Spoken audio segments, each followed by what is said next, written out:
Welcome back to the shop, and welcome back also to the Peashooter project. Now, I have made a little bit of progress, what looks like a little bit of progress, but it's actually quite a lot of progress. So let me turn you around, and I'll explain some of the hiccups, headaches, annoyances that I've encountered. So the first thing I want to show you is that while the manual that they provide is in black and white, you can also download a digital copy off of the Seagull Models website. The links aren't necessarily right on the Legend Hobby website, at least not for right now. But what's worth mentioning is that hinging the flap. Okay, this is where I started. And as you can see, all of these hinges are a nice bright yellow because the wings are a nice bright yellow, okay? On this version or the olive version that I have, the wings are yellow. And so it makes sense to have these hinges here be yellow and these little, it's like pieces of fuel tubing, okay? It's just a piece of elastic to pinch those two pieces of plastic together onto this hinge point so that it doesn't pull off. Now, even down onto this section where it shows it being installed, you've got 3 hinges, and all 3 of the hinges are nice, bright yellow. Guess what wasn't yellow? Yeah, each of my hinges came painted dark olive green like this. Why would you do that? Like, each one of the models, like, that doesn't even remotely make sense. In addition, none of these elastic pieces were provided, so I had to cut little pieces of my own fuel tubing. So yeah, it was not a great start to the overall build. I'm not saying that this is a quality thing because clearly like the parts are there, but I think just being a little more careful would be nice. I ended up having to use some paint stripper. I used some of the Deluxe Materials Strip Magic to try to strip off some of the paint from the plastic. And it worked more or less, but then I ended up just sanding off the rest of the paint as much as I could, and then put some universal bonding primer, and then yellow paint that I had on hand. So super, super annoying. It's cold, so I had to do all of this paint on the inside, so it's a good thing I have a paint booth in my house. Super annoying. So then I started to go ahead and look at the wing overall, since I had the hinge done for the flap. Let me show you that. I just wanted to make sure that everything was moving properly. And the first thing that I noticed after installing the flaps was when you get the flap installed, the screws, the 1 centimeter screws, they're actually a little bit too long. And so I had to go back with my Dremel cutoff wheel and trim these up because they were sharp and pokey. And in fact, one of them was actually digging into the piece of wood. So yeah, just a little bit too long. So that was kind of annoying. You can see already that the paint is chipping up. So even though I'm using my universal bonding stuff, like the plastic, I tried. I'm doing my best here, folks. I'm trying to paint a nice light picture. So use the supplied screws here because I can be really careful once. But if I end up servicing these, I do not want to mess with Phillips head screws. So I dug into my box of goodies and used some Dubro button head screws. These are number 2 screws, 3/8 of an inch long. They work just fine. Got a number of extras here from playing with the servos. So that takes us to the servo setup. I wanted to first play with these new Free Sky servos, which is pretty stinking cool. The receivers right now, the tandem receivers are kind of short in supply. High demand. High demand for a really good product. And so I'm going to go with a TD-R10. I don't need the stabilization because I don't fly with stabilization. So I'll just do a TD R10 should be sufficient for what I'm going to do with it, as well as when I go to a gas setup. So with the gas, I'll be able to not only install the throttle, but also the optical kill, and I should have a spare channel for a choke. If I could put choke on a servo, that would be amazing, because I hate dealing with choke when it's like stuck in a cowl or something like that. It's unsightly. It's one more fiddly bit that I have to deal with, moving and removing a dummy engine or something. No, not going to do that. Not going to deal with it. So TD R10 should be sufficient when they come back in stock. That'll be great. So what have I done in terms of setting up these servos? So it's a pretty basic setup right now. I have a TD SR12 that I'm going to use for the other big project, the Model 44. So right now I'm just using this just to play with the F-bus. I don't have any other F-bus capable receivers on hand. So just for demo, I wanted to play around with these. So this is the servo lead to the flap servo. So you can see I've got the aileron servo installed already, and it's working just fine. And I've got the flap servo installed, and what's pretty stinking cool is this thing is fast. This is like ridiculously fast. So fast. And it's like tough too. Like not even giving at all. And it's very precise. I was dialing in, and for each little movement, it moves like super sensitive. Let me dial into the radio here. So we go to, we're going to go to our setup first, model setup, and then go to my mix. I'm going to go to my flaps. I'm going to go down here, wait. All right, so we're on this. So I'm going to start dialing this back 1% at a time.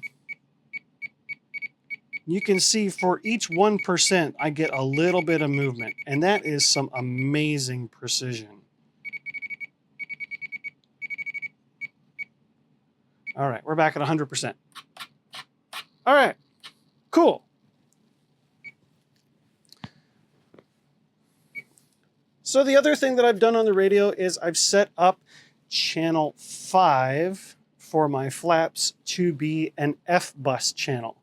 What F-bus means is that I can run 2 or multiple channels that I want to run for that channel or whatever, and I can set each one of the servos up individually, which is pretty cool. So like I could run, it's kind of like S-bus where you could daisy chain a bunch of servos and have them do different things. So like, for example, on my P-47 over there, I've got 8 channels that go into one wing and then 6 that go into the other because I've got the retractable landing gear light. I could actually figure out if I had all exact F-bus capable servos, I could connect them all to one connector and have one connector go to my receiver. Now, I wouldn't do that because that would be a lot of current, but I would do some sort of extra power distribution for the power and ground. And then the signal wire, I'd make sure I use a heavier gauge wire than this to carry all of that data. But that's neither here nor there. That's the cool thing about these servos. Pretty stinking cool. So instead of fishing through 8 stupid servo lines, I can fish through 1. Pretty cool. So back to here. Looking at each one of these servos, you have to set it up individually, one at a time, which makes sense, right? So we're going to go into our telemetry screen and scroll down here. And you can see I've got servo 1. Servo 2 is not connected, so there's nothing showing up. That's for the other wing. I went ahead and got that one set up and programmed too. There's a video that FR Sky has published, and it's really, really helpful. I'll put a link to that up here. Anyway, you can see that I've got all the telemetry stuff. So I've got temperature as well as voltage, current use, as well as status. So if there's a fault on anything, it would show me if it had a fault. Pretty stinking cool.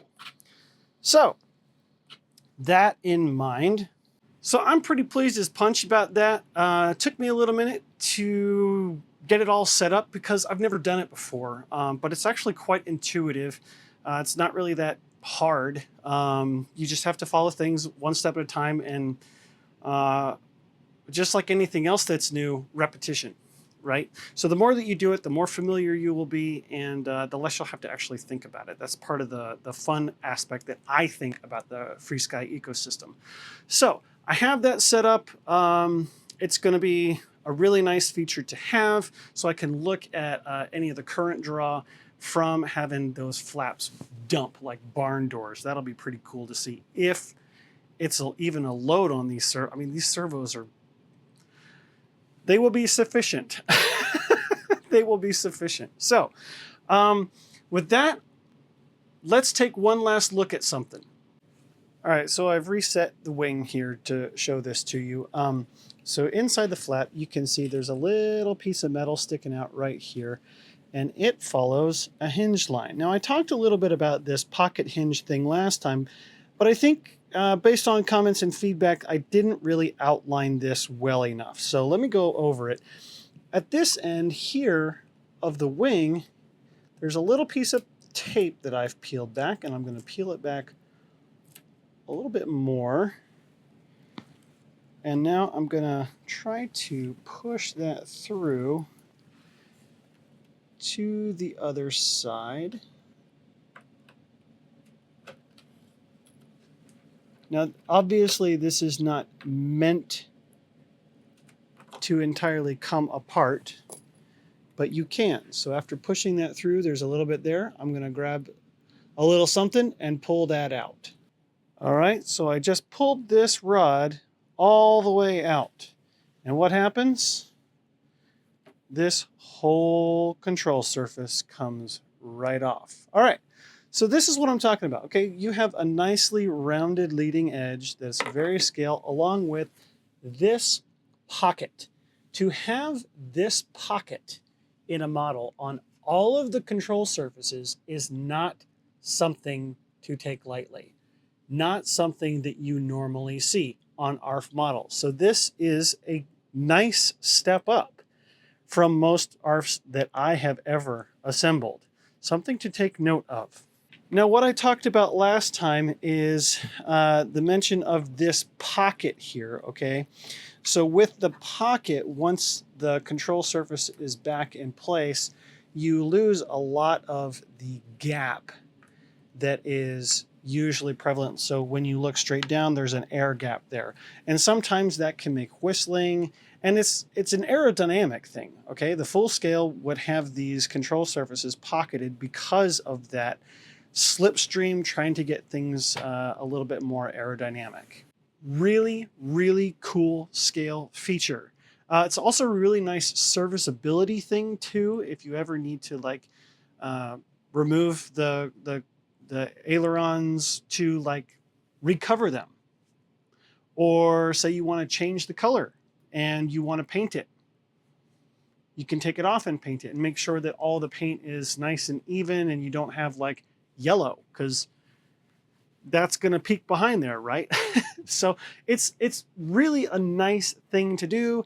And if you haven't seen this kind of scale feature before, now you know. Now you know.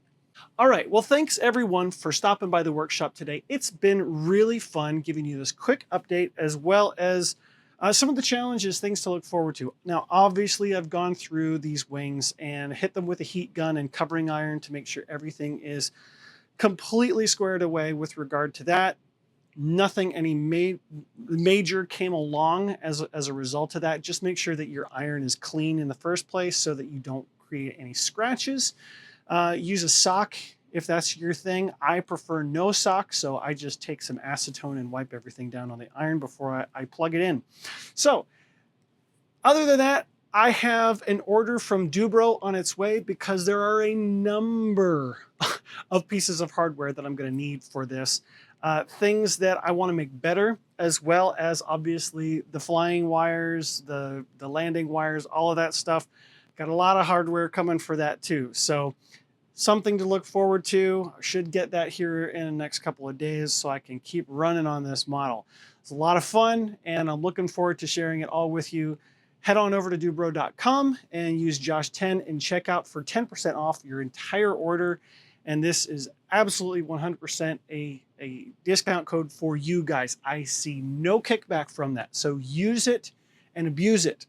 Okay. So again, thank you for stopping by the shop, and I'm going to keep working on this flying work of art.